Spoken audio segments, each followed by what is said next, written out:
Just ahead on News 4 at 10, just 2 trucks can improve safety in Henry County. We'll have the details on that. Plus, attention students, when Wiregrass College is rolling out 2 new degree programs. David?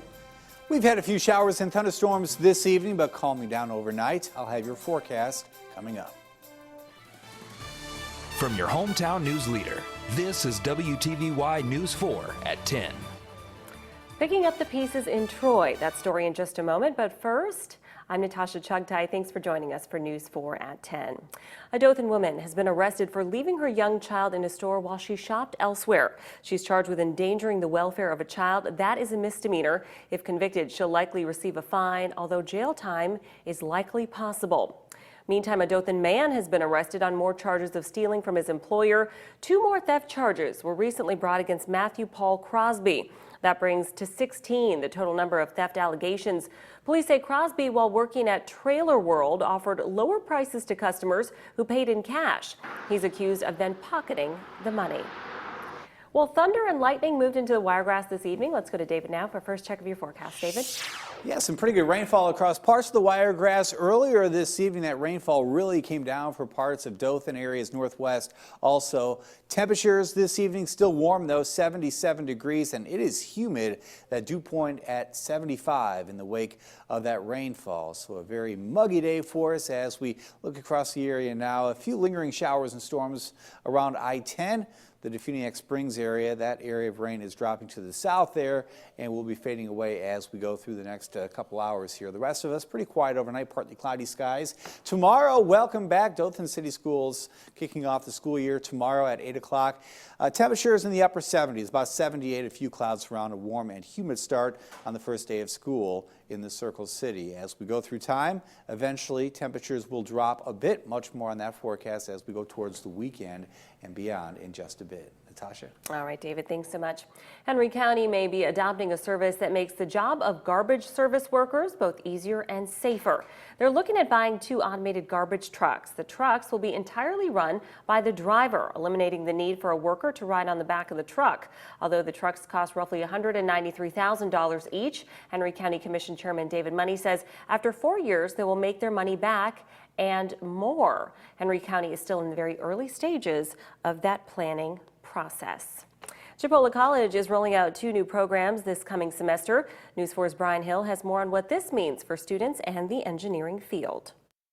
I noticed this hydraulic troubleshooting system. We use a lot of that where I work at Maury Elevator. Gage Tyus was one of more than 100 students and faculty at an open house at Chipola College Tuesday, where the school unveiled 2 new engineering technology programs. The first one is engineering technology, and it consists of a core of classes that include things like basic electronics, AutoCAD, mechanics. The second program, Civil Engineering Technology, focuses on geographical information systems, surveying, and computer-assisted drafting. Prospective students and industry representatives toured classrooms, labs, and got a look at instructional equipment. Oh, it'll help us out because the industry changes continuously. So having people that understand how to operate that equipment is going to be beneficial to the industry. Instructors say they're confident graduates who've majored in this field will get good jobs. We have an aging and retiring workforce that needs replaced. And estimated right now in our 5-county geographical area, 3,400 jobs are coming available. I've been interested in engineering for a while now. I have a job where I use a lot of Autodesk and AutoCAD programs. And, I figure coming down here, seeing what they have to offer, might help me better along in my future. These are 2-year 60-credit associate degree programs. Registration will begin August the 19th with classes starting on the 24th. In Tallahassee, state lawmakers are getting an earful from their fellow politicians. The legislature's in special session to redraw Florida's congressional district map. News 4's Capitol reporter Troy Kinsey takes us inside a day filled with complaints from both sides of the aisle. Looks like we don't have that story, but we will get to that shortly. Red Star Yeast Plant is more than doubling the size of its current facility, and with that expansion comes more jobs. According to Henry County Probate Judge and Commission Chairman David Money, at least 24 or 25 people will be hired once the expansion is finished. The project is expected to cost around $24 million. It's running slightly behind schedule, but should be complete in the first quarter of 2016. News 4 attempted to contact Red Star directly, but they refused to comment on the project. After Thursday night's tornado in Pike County, Walmart and area businesses were at quite a loss heading into the tax-free holiday weekend. News 4's Blake Benberry went to Troy today. Blake, how are recovery efforts shaping up?